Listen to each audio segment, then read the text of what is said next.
Good evening, ladies and gentlemen. Welcome to another episode of Extreme Fantasy Junkies. I just thought I'd give a shout out to all our men and women in the service. Happy Veterans Day. God bless. Love you guys. Let's talk about some football. America. Keep it on, keep it on, keep it on, keep it on, keep. Another great weekend. We did see, obviously, I mean, it's only 1 week, obviously. There was somewhat of a change of the guard, but, you know, like I said, next week something else can happen. Someone can get hurt, you know what I mean? No team can shoot up to the ranks. Anyways, first game that I want to look at, Giants and the 49ers. 20-27, obviously the 49ers taking the cake. The funny thing is, statistically, the Giants actually did pretty well statistically, but they didn't take the cake. Eli Manning, 311 passing yards, 2 touchdowns, 2 interceptions. But still, they ranked him. He did pretty well according to most of the critics. Jacobs, 18 carries, 153 yards. Cruz, 6 receptions, 84 yards. Now, Mike, what worked for San Francisco didn't work for the Giants? Statistically, you think, well, the Giants did pretty well, but was it a home field advantage, or was there chinks in the armor that? Well, you know, Mike, I think what really worked well for the Niners was the fact that they were getting turnovers. Yeah. You said earlier Eli threw 2 picks. Yeah. I think that was the key in the game. You know, whoever turns the ball over is most likely going to lose the game. And with that being said, I mean, the Giants did outgain the Niners. The Niners did lose Frank Gore. That was a big injury for him. But despite the fact that they didn't have their best player on the team, they were able to rely solely on Patrick Willis and the rest of that defense. Best defense in the league. They played bend but don't break football. And in the end, the defensive line saved the game for them. They took that last pass on 4th down and won the game. You know, the Giants were moving down the field, but when it came time for the defense, for someone on the defense to make a stop, Justin Smith, the defensive lineman, was having a great year this season too, considering he's in his mid-30s. The funny thing is, I don't want to interrupt, but the funny thing is that I actually was with a couple of Buffalo fans on Saturday night, and they said, they're like, yeah, I don't think we're going to win this game. These are Buffalo fans who rubbed in my face when we lost to them this year. Basically, yeah, they had doubt in the 49ers game. You know, I've been saying this ever since they beat the Lions, and that's on record. Go back and check. The Niners are a team to watch out for. They're 8-1. They're doing it on the ground and on defense. And Alex Smith isn't ruining the games. He's managing the games. He's making the plays when he needs to. He's a game manager. I think they have a great shot at going deep into the playoffs this season, Mike. Yeah. I mean, for a long time, the Niners were a dominant team. Well, yeah, for a long time they were, and then Alex Smith was the QB, and they were pretty much a laughing stock. But now they got Harbaugh in, and he's changed the whole mentality of that team. I mean, you got to look. I mean, we all say the Joe Montana era, you know, the Steve Young era, but you kind of have to. Well, it's the Alex Smith era now. Yeah, exactly. Maybe he'll lead them to a Super Bowl. Who knows? If they win, it's going to be because of the defense. Got a lot of season still left and a lot of games to talk about. Of course. Jonathan. Yeah, what's up? More New York fans than I knew. I have a bunch of friends. They're all in one apartment. One's a Jets fan, one's a Bills fan, and one's a Buffalo fan. Wow, anyways, that's a triple threat. Exactly. But even the Bills, they actually talked. They're like, oh, we're going to be confident against the Cowboys. Well, with the statistics that I have, guys, I'm sorry, but they say otherwise. Bills 7, Cowboys 44. Repeat, with 44. Romo, 270 yards. 3 TDs. Marco Murray, 20 carries, 135 yards, touchdown. Not bad. Des Bryant, 6 receptions, 74 yards, 1 touchdown. One question that I have, well, obviously it's going to be directed toward you guys, maybe you're going to take John's and answer it. What did Buffalo do wrong to let this happen?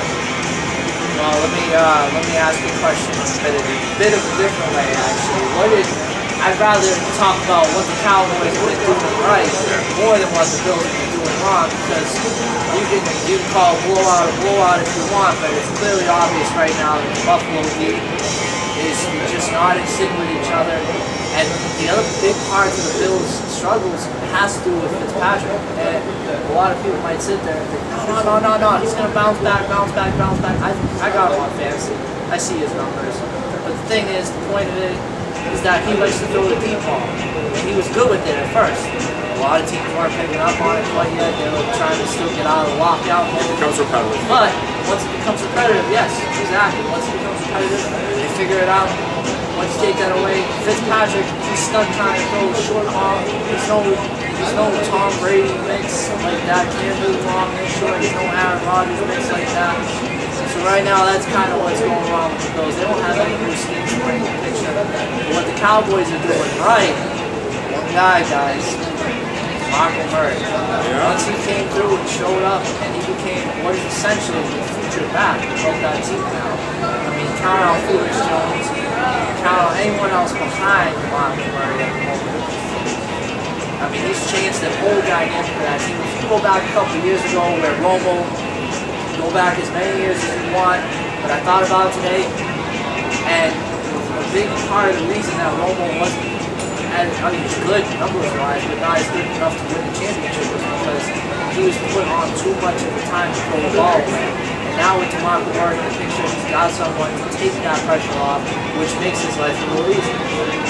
So, in a sense, right now, I think the Cowboys are doing everything right to try to win games, try to make a push for, if not the division, a wild card spot. And Buffalo right now, I'm not going to say that it's definitely going to happen, but I have a funny feeling their season is starting to be over, and the Buffalo fans are not going to recognize it right away because maybe the Bills might play a good game here and there, but I don't know. I think the Bills right now, you just gotta don't be too worried, but be worried. I mean, they're going to last game of the season. It's going to be a rematch of the Patriots.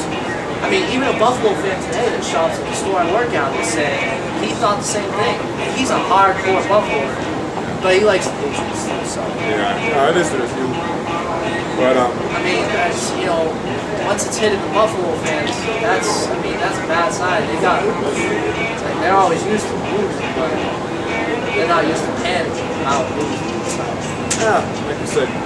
But I just wanted to finish off about the Cowboys. The way they're playing right now, if they continue to play the way that they play with Romo throwing good yardage, with DeMarco Murray running good yards, even Des Bryant in the picture, Robinson, Whitting.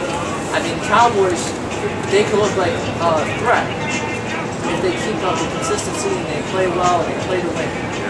Last week's episode, we gave the Pats a report card. We all seen New England fans. We were just asking why. Well, I don't know if Bill or Tom caught wind of our last episode, but anyways. They probably read Ron Borges' Pats and the Jets. Pats got a lot of flack. Yeah. Pats and the Jets, 37-16. And coming in, I was afraid. Coming into this game, I'm like, hey, New York and the Jets. I mean, it's like, Jesus. I mean, it's like you just had that funny feeling. We lose this one, it's like God, man. I mean, I'm more afraid of this team than I was more petrified of them than the Steelers and the Bills. I really was. But wow, they came to play. 37-16 Pats. Tom Brady, 329 yards, 3 touchdowns. Even though this is the Jets play, Green, 13 carries for 61 yards. He's got to get some credit.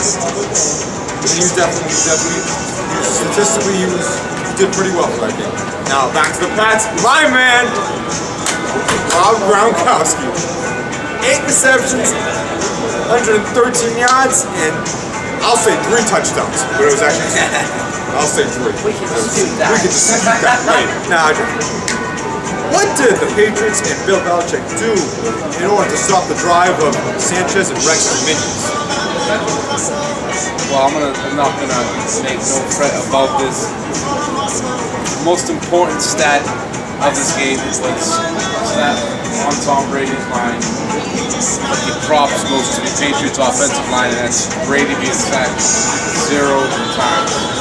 Because you can see in all their other losses, Brady was getting hit left and right. He was getting hurried. He was getting sacked. And that's, I remember some of my rant last week about the Patriots. I said that Brady has to be perfect in order for the Patriots to win. I think that's exactly what happened here. A big part of why the Patriots won was Brady was flawless. No interceptions.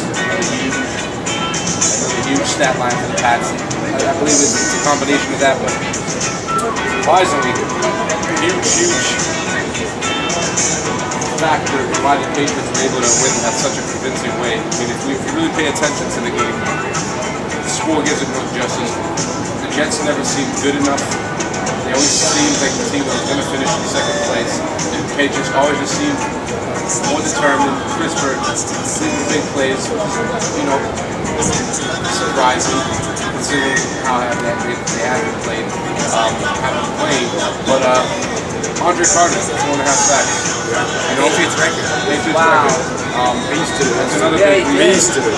Never even given Sanchez a chance. I mean, he's going to get all the glory, and he deserves it. He won a lot of great one-on-one battles over there. He was in on 8 QB hits. Only got 8 QB hits on the whole defense, believe it or not. But Mark Anderson, who started on the other side, only half a sack, only 1 tackle, but if you go back and watch it, he knifes into that backfield. Yeah. Very consistently. And when you have that kind of pressure coming from 2 sides against the quarterback, I mean, we can all admit, Mark Sanchez is what he is. It's not the worst, it's not the best. Get him moving around in the pocket, get him comfortable, hit him a few times, get him to make bad decisions. That's another huge reason what happened. And another thing I want to put in. We talked about screens and short passes that we hadn't been doing. I saw something yesterday. Were those screens and short passes a major factor? Well, I believe they were. It was all scheming with Belichick. It was all a way to keep the Jets pass rush running. They did throw a little bit differently, but I mean the important thing is that they would throw to different players. And I want to say big congratulations to Chad Ochocinco. Yeah. Having his best game, two catches for 65 yards. Yeah. And listen, this Get is in the there, type buddy. You're getting into the end zone. This is the type of production that the Patriots need from Chad Ochocinco. Everyone who thought he was going to come in and be, you know, the rebirth of his old, you know, self when he was having all the excessive celebration. Not wrong. He was brought into this team to be a 2-catch, 65-yard receiver. Take a little bit of pressure off the other receivers. As you can see, Deion Bridge got involved this week as well. You know, it wasn't. Welker had a fight. It wasn't without Welker. It wasn't much. Yes, it did. But the big reason why is the running game not statistically overwhelming, but run the ball 28 times, a total of 60 yards. You know, you keep the defense honest. You give yourself a chance to play actions, start to work a little bit better. You know, they don't have to just focus on taking away their receiving options. Right? The defense is happy to do it against us. But I mean, the bottom line, it was just great strategy. It was great to see the Patriots defense finally work. I mean, there's something about the way we played last night that brings back memories of the championship teams that we had. It was all kind of mixed. No one was really supposed to be playing, but they were playing, but they were doing it. You know what? It wasn't about who we were. It wasn't about the name of the back of the jersey. It was about coming up to work and getting your job done. That was a blue-collar effort by everybody on both sides of the ball. Offensive line not giving up any sacks, keeping Brady safe and clean the whole game. On the defensive side, you got Mark Anderson and Andre Carter, you know, harassing Mark Sanchez all night. You got linebackers making big plays. I mean, not to mention Brady's by himself. So you got Inkovic coming through pretty big. I still can't pronounce his name, but Eddie Bogo, what is it? Safety from UMass. Had a great game. Chum was out. And I just think it was just that blue-collar Patriots effort. Tom Brady's going to be the only guy. Tom Brady and Gronkowski are going to be the only guys who hear about this game, but that's not enough justice. Also, Andre Carter, but that's what it is. We actually have a new segment on the show. It's called 3 and Out. When we get back, we can see. Welcome to 3 and Out. To get this thing started, Johnny, what's the deal? What's up? Let's know what you think about this weekend. Listen, man, I got a guy I want to talk about that you told sit last week, guys. He told you guys and me and all of us to sit Larry Fitzgerald. Boom! Larry Fitzgerald goes out for 2 TDs. I believe it was 136 yards. I did not have any stats with me, so I'm taking a wild guess on this. So sorry, but Larry Fitzgerald, huge stud, especially in a situation where I wouldn't say Arizona has a playoff potential to play for, but they got a lot of pride to play for still. And Larry Fitzgerald came out there with what you call a bargain basement quarterback. Definitely. And I still believe John Skelton isn't anything special. I'm not. Oh, he's better than Cole. He put up good numbers. You know, he had 3 TDs, a couple interceptions. But going into that, you know, my thinking, Austin Law, the Eagles on the uprise. You know, they were playing better. They had more momentum going for them. Eagles just have no closer on defense. That's their problem. They have the offense to get you there. They have, maybe they lost their quarterback. I'd say they lack of toughness. I don't think it's toughness. I think every defense just has that guy who late in the game is going to be it. It's going to be that charge. It's going to be that, get you that big play. Get the fans up off their seats. Whatever it is that they're supposed to do. But as we can see, Eagles are notorious for dropping leads. Due to a lack of leadership, due to a lack of closer. I know it sounds ridiculous in football, but every defense has a closer. I think Andy Reid has done this in his close after the season. Yeah, like he hasn't won them the Super Bowl. It's been too long of, I gotta coach better or I gotta do better. Get someone better. Basically, get someone better. Mike, your opinion on that? Say that? Well, I wanted to just touch on something that was, I think, a big contributing reason why the Eagles lost the game, and that was the coaching staff. I believe they suspended Deshaun Jackson for the game. I know, because he missed a special teams meeting. Was it 1 or 2 special teams meetings that year? I heard it was just 1 meeting, but you could be right. It could have been 2. But speaking of wide receivers, there's a name missing from today's somebody who's been a top wide receiver every single week, and that's Calvin Johnson. But on the flip side, if you're in a fantasy league where yardage is regarded highly, his quarterback, Matthew Stafford, threw 4 interceptions and 1 touchdown. This throw for 329 yards. But there's something interesting going on in the lines there, and not to mention now they're going back to dirty plays after Sue met with Yeah, Oh, Goodell. see that play that Stafford he threw for no reason. I still can't find any justification for doing that.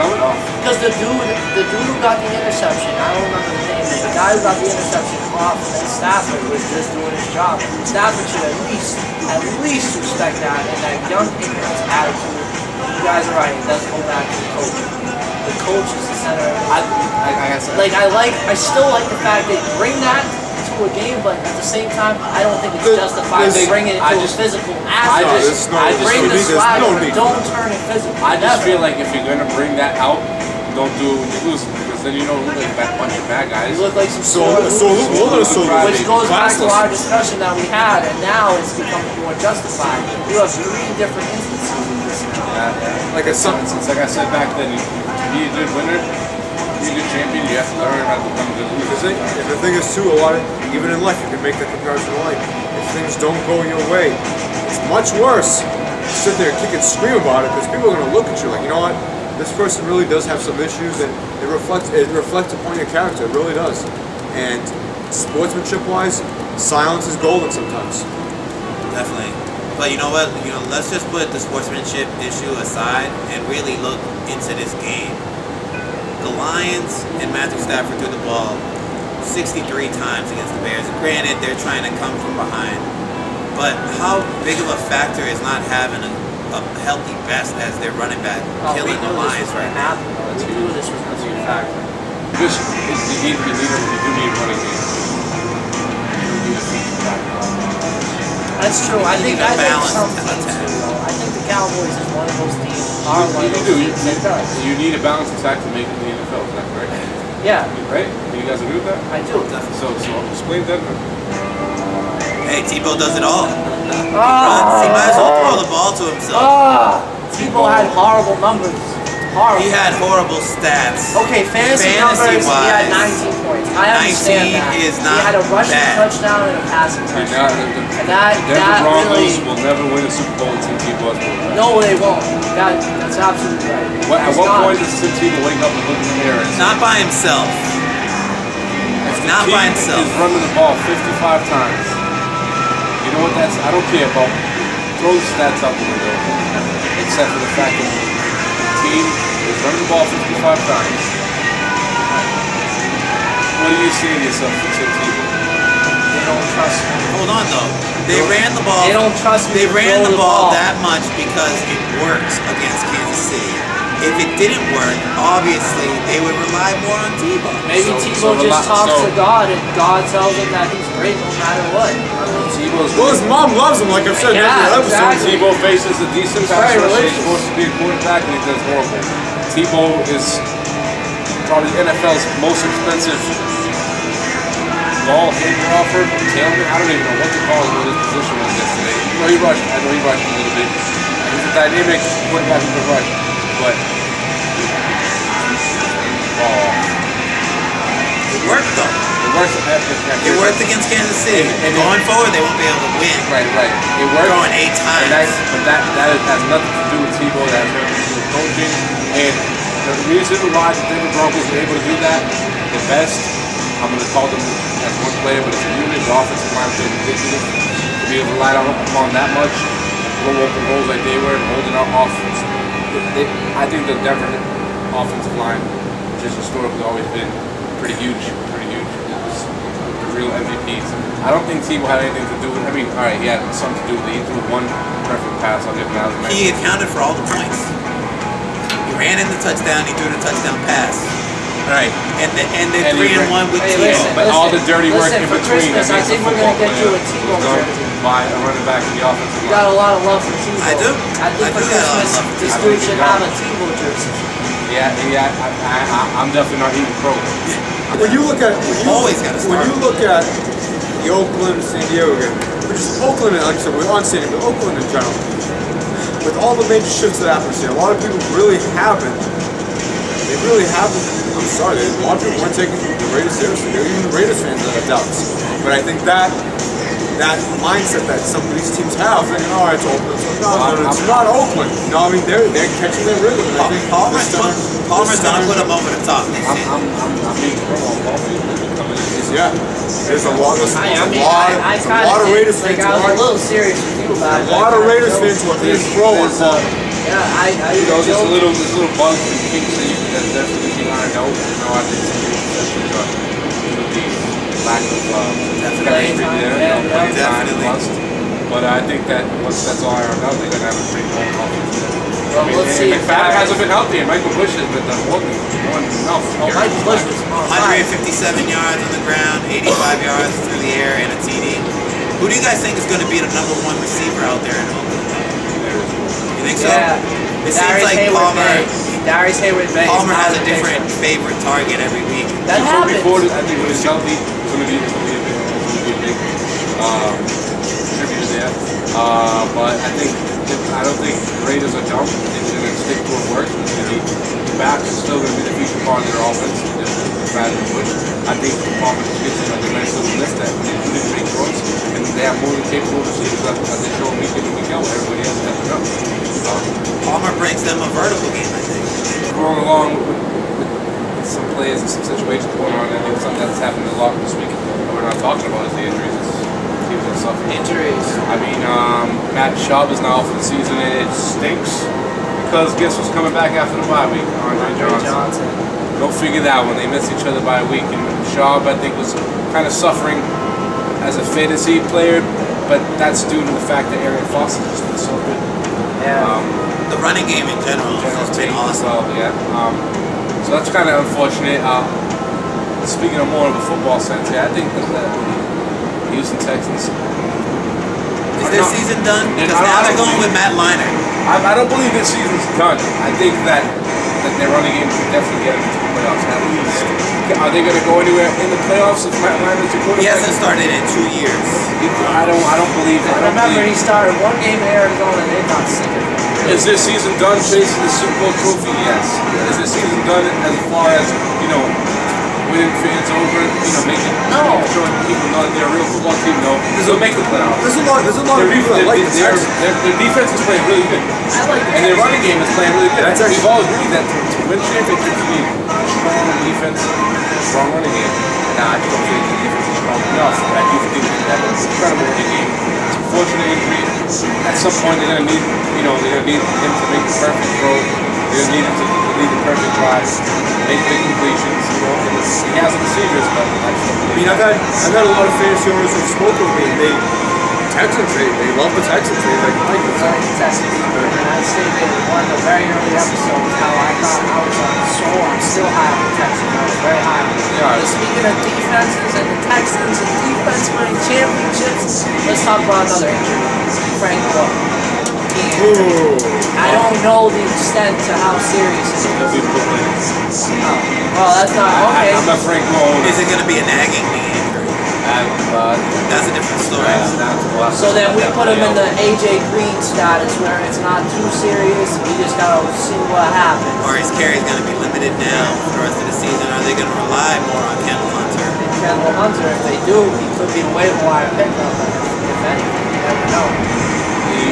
Kendall Hunter could be a good waiver wire pickup. Another thing you gotta look at is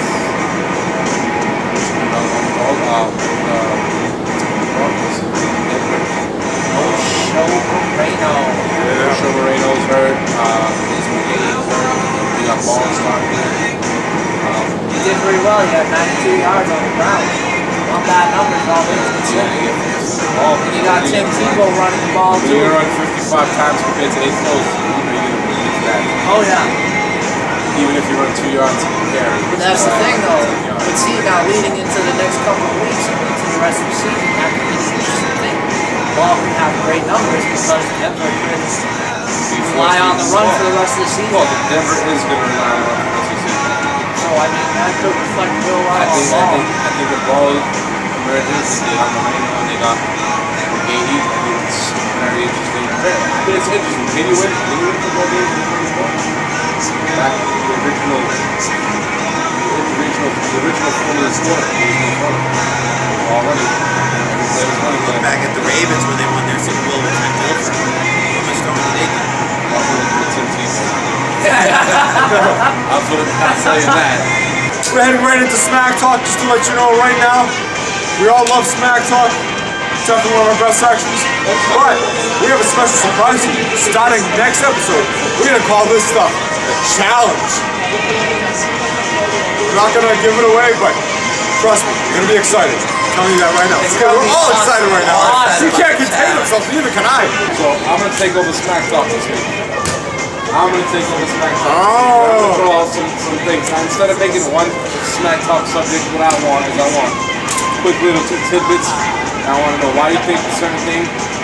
I don't. If anyone has anything to say, go ahead and say it. Mike, feel free to get into this discussion as well. Oh, yeah. I mean, it's the last Smack Talk of the year. I think we've got to go with a bang.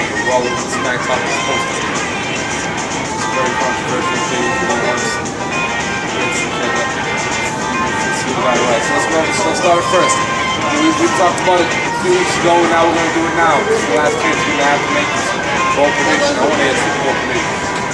It's been about 2 or 3 weeks since we made our predictions. True, that's true. Let's go, John. Everything has Tell changed me, in tell 2 me, or 3 tell me, weeks. tell me who's going to Teams be have gone up, teams have been on the uprise, teams have been down. I'm going to give you the 2 picks, AFC versus NFC. Screw how the playoffs go. NFC, San Francisco 49ers.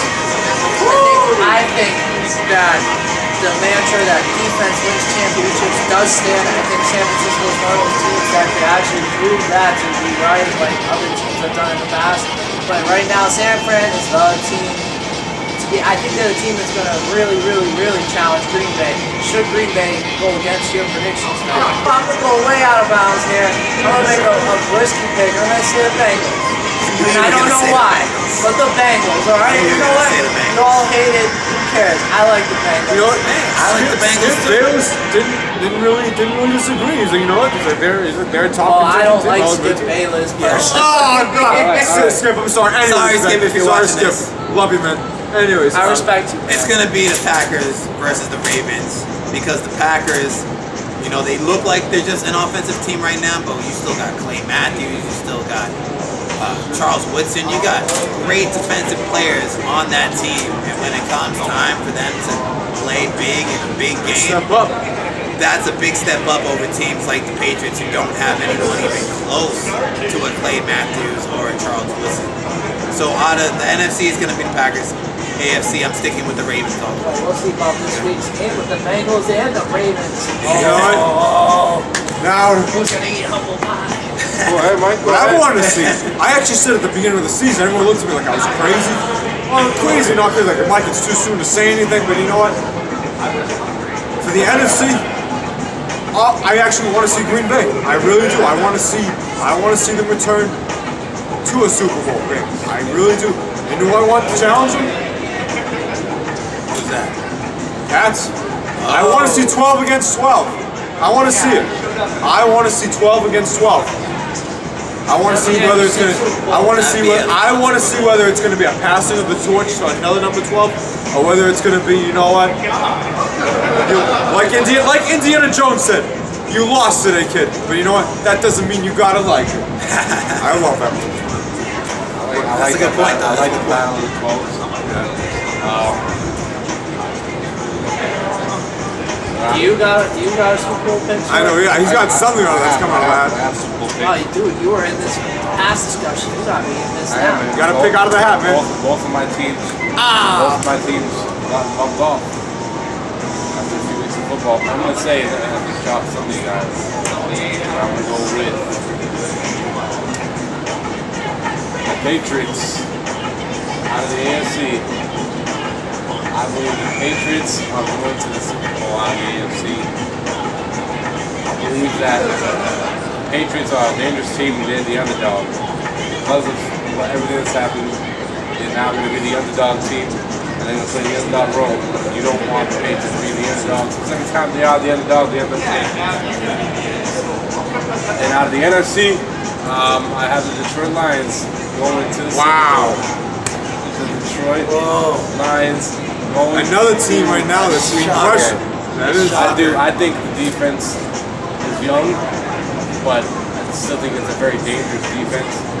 And it's a bad loss against the Bears, and the Bears are possibly, to me, if the Packers didn't exist right now, the Bears would be the best team in the NFC. Yes, that's true. Yeah. If the Packers didn't exist, the Bears would be the best team. Me and her, on the book, one of our mutual friend of ours had said that. Obviously, he likes the Bears, but he even said if the Packers did not exist. And I wholeheartedly agree with that, but Like you said, I just something about the Lions. I don't know. I'm gonna call it an upset right now. Detroit over Green Bay. Watch Thanksgiving. Detroit's never won a Thanksgiving game. This is a good chance for them to win. I like it, John. I like everything it. Alright, everything so what must else you come got to on an end. for us? Everything must So- come to an end in this society. Alright, I'm now, sorry, football. Let's go. Let's do it. MVP of the season so far, Right now, Aaron Rodgers. no, I'm gonna go with Aaron Rodgers. I'm gonna go with Adrian Peterson. It's against the grain to go for a running back, but Adrian Peterson right now, he's the most Or someone on a team that's losing. Yeah, but he's carrying. That's sometimes you have to put Carried it in his the team to equation. no victories. But that you have to put that in the equation. If he wasn't on the team, would they have the same most record? valuable. Okay, but you have to. How do you equate value to wins? Or Okay, that's how let you me give should an equate example. value. No. Since you wanted to cut in on my little thing I'm about. sorry, Robert, it makes no sense. Can I make a comparison? Go ahead, do it. Do it. Would you call Tim Tebow an MVP of this team? I'm sorry. Technically. Wait, are we talking about No. of his team or of the league? The What league is really Okay, bad. question was the league, not the team. League. I'm saying AP for the league. So how are you making a comparison to Tebow? Because it's the same comparison. How? most valuable player versus most winningest player. It doesn't matter if the team's losing or winning. It does essentially. matter. No, like most of the time they give it to a winning team and they give it to a guy who's on a winning team. But go against the grain for a second. Look at what AP has done for his team. Most valuable, it's like Kobe Bryant, most valuable player. It's called Okay, you just compared him to Kobe. The point. That's a bad comparison. No, That the who point. you should You're missing compare the point, him to though. is You're missing the whole point to this. Most valuable. Can I just say to his that? team. And here's a top. It doesn't matter though. For the league, for my pick, I'm picking AP. I think it's a bad pick. Bad pick, I Mike. think it's a horrible pick. Mike. I'm not gonna go with Aaron Rodgers because that's predictable. Yeah. But I'm gonna go with Matthew Stafford because you can actually equate what he's done this season He's to not the best victories. quarterback in the league. But So there. if you're No, basing no, off no, of no. value, AP most is one of the valuable best player, running backs in the league. most Yes or valuable. no? Listen, without Stafford, they go 0-16. With Stafford, they're in the playoffs. Does that? Oh, Sean Hill brought them a couple wins last year, as I recall. Without Matt a healthy was- Stafford, they Stafford went was 0-16. alpha. You guys remember last Stafford season? joined- Stafford I turned remember back. Stafford joined the crew. I Basically, remember that when they thank came you. to like. Oh, Sean no, Hill- if we won up, Sean great Hill- value. I'm talking about when the Lions needed. The Lions were the linesmen. They had one of the worst seasons. What was that? Winless season a couple years back? Without Matthew Stafford. Oh my God, Stafford. If you want to talk about value, just look at Matt that. Stafford, yeah. Without Matt Stafford, they go 0-16. I know it's a smack With talk. Matt Stafford, Jeff has him in the Yo. Super Bowl. AP is still That was bad. AP is healthy and on the team, and they have a horrible record and they're not going anywhere. So to his team, AP is the best player on the team, most valuable player on the team, and I just made a great catch. Anyway, when you're ready to. But Stafford's not All the right, most all valuable right. player in the We league. gotta keep this going. Yep. You got AP, I'm you just got saying, Matt Stafford. just You know what? Mike, Since Matt Mike, tell me. I Tell know, us I what you know got, Matt about Mike. leave the two back. I said Calvin Johnson. No, let's get off the bandwagons. Let's be serious now. You're taking Matt Stafford. to the Taking Lions? Matt Stafford. You know what? You know what I'm gonna take, man? Because he has put a smile on my face the last couple of weeks. Rob Gronkowski, I love you, man. MVP of the year. I don't care what anyone says. Rob Gronkowski. Wow. I don't disagree with that pick at all. I think he's definitely. I said earlier in the show he's the best tight end in the league, and if you keep getting 100 plus yards, 2 touchdowns a game, could make an argument about it. But I'm gonna go just the guy who's throwing the ball.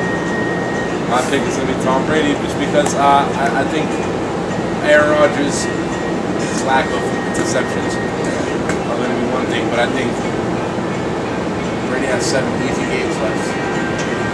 Definitely will be 7 games without throwing the pick. At least touchdowns each game. Alright, you guys are my coaches. I'm gonna assign you each to a position. You gotta tell me who the best player in that position is and if I should go out and sign him. I'll make that final decision if I'm gonna go out and sign him. So, you're gonna tell me for quarterback, John, you are my quarterback coach. My Alright, I'll quarterback. make this quick. Who are we getting? For the long-term future, I think you should go with Cam Newton. Alright. Against what all the critics say, I think that, for the long term, he might be someone of great value to the Alright, team. we only get one pick. Now your pick is Cam Newton. That's it. This time, alright, you tell me to draft Cam Newton. I gave you a little Alright. reason why, Alright. And I'll think about it before the end of the segment and I'll tell you if I like it or not. Mike, give me a halfback. Arian Foster.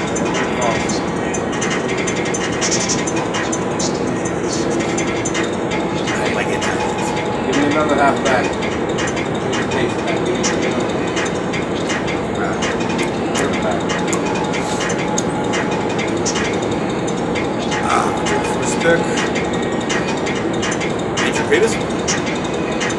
Can't go wrong. Come on, Peterson. Alright, give me a wide receiver, guys.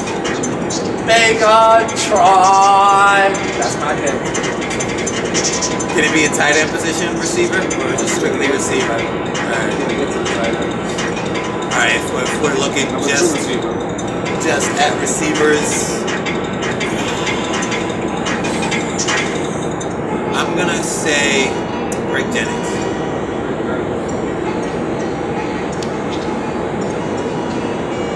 Tight ends. We all know who Mike's gonna say. Actually, no. Tight ends. The MVP I is like John Gronkowski is my MVP, but do you know who I really want? No, I'm being dead I serious. think I know. I think we all know. Say it. Can we say it together? Testify. Jimmy Graham! Yeah, we're all in agreement on that. Sorry, Central Square. So you only got to write that on the page. I got that. All right. So me as a GM, I'm gonna pick a Patriots. No, we're not taking Cam Newton as a quarterback. I'm actually gonna go with Aaron Rodgers. Largely youth. Makes sense. Possibility of Tom Brady. Stick him in there. Halfback as Arian Foster and Adrian Peterson. Arian Foster, I'm gonna actually switch to Adrian Peterson. I'm gonna cross off Adrian Peterson. I'm gonna put Tom Ford. I don't like running backs who get relied on too much. I love Frank Moore, I love Adrian Peterson, but I just feel like they're one back run away. I mean, they're both built like horses. But I like the Sean McCoy, especially now with Michael Vickers out, and they're just gonna rely on him to score more touchdowns. He's already at 10 for the season. But I will keep Arian Foster. Been hurt for a little bit, so I still don't think he's out of the woods yet with his injury. I just have to see a full complete season from him. He belongs there. He's the best triple double threat out there in the NFL. Wide receiver, I like Calvin Johnson. That's the last one. You thought he was gonna say no to Calvin I was Johnson. like, you Yeah, can't say no. what? I was like, you can't He's say gonna no. cross off Megatron and put down Ocho. Oh, wow. Ocho Cinco, huh? You get to go a different track. Wide receiver 2. Hey, I like Greg Jennings. Consistency. He's a very viable receiver. Aaron And Rodgers. you got Aaron Rodgers throwing the ball? Yeah, it's a wrap. Great But I'm Aaron going to take a Rodgers. special note to look at a guy called Wes Welker. Yeah? He's on the tip of my tongue. And also, after the halfback position, I'm also going to take a close look at Phil Jackson. Yeah. Tight end, Jimmy Graham. Take a look at Testify, Gronk. man, yeah. Take a look at Gronk as a Take a backup. look at Gronk at You need another, yeah, you need another tight end too if you want to go to the two that team and Steve, you know? Okay, look, I wish we had enough time to go deep into the teams. But according to my opinion, I should have drafted Cam Newton. I should have drafted Arian Foster, and Adrian Peterson. Drafted Calvin Johnson, Greg Jennings, and Jimmy Graham. What I feel like we are going to do is actually draft Aaron Rodgers. And Tom Brady. Take a look at Tom Brady. In the perfect world, I'd draft Aaron Rodgers, Tom Brady, Drew Brees. I'd draft Peyton Manning. Frank Moore, Sean McCoy, Arian Foster, all these unfortunately, you gotta be a little bit, you gotta be a little bit Realistic. realistic. It's fantasy, but it's not crazy. It's not crazy. Although one of my leagues have Drew Brees, Calvin Johnson, What? Yeah. Okay, that's impressive. One of my buddies saw that. He's like, is that Jeff's? He's like, watch him win this damn thing. He's like, watch him win it. Hard to lose. Well, we'll see. I don't know if that was luck or if that was. But I signed it a minute later. I got Arian Foster. I'm like, yeah. My whole point of this was to figure out at this point who is the all-pro team. I think it's pretty much clarified that Aaron Rodgers and Tom Brady probably the two best quarterbacks. Arian Foster, Adrian Peterson, Sean McCoy, Fred Jackson. That rounds out the two divisions. That rounds out. Ray Rice. We got to go Ray Rice in there. Wide receiver, Calvin Technically, Johnson. even Willis Brigade, if you want to look at numbers this year, too. They need another backfield guy. Yeah, maybe. But I think Arian Foster is the best quarterback. Just too bad he got hurt. His stats could be a lot better, but regardless, he's catching. He's catching up quick. Yeah. On purpose, he might end most offensive yards. Especially now without Shaw Now without Shaw. and Andre Johnson back, so it won't be completely on him. But Foster was still such a huge last year, even with Andre Johnson. Foster was still a huge amount of production for that team. Hey, don't sleep on the Marco Curve. I wanted to mention him. So we're just going to go with our final prediction. Who is the best fantasy show on the internet today? And that's going to be who? Extreme Fantasy Junkies. Take us home, Mike. Anyways, ladies and gentlemen, like I said, see, it's been a crazy season. Obviously, nothing lasts forever. Things do change, and this was the last session of Smack Talk, but it's gonna be called a challenge, and you're gonna love it even more.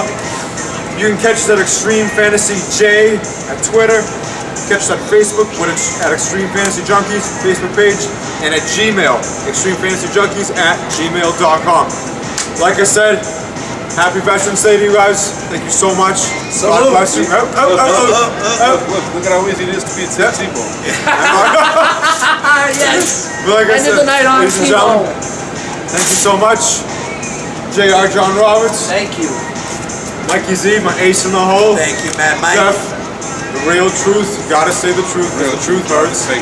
Go to Foxwoods Mike. next time. on Go to the Pack Foxwoods Six. and Mad Mike. Good night. See you next week. Tim Tebow, Play some I love you. football. Ah!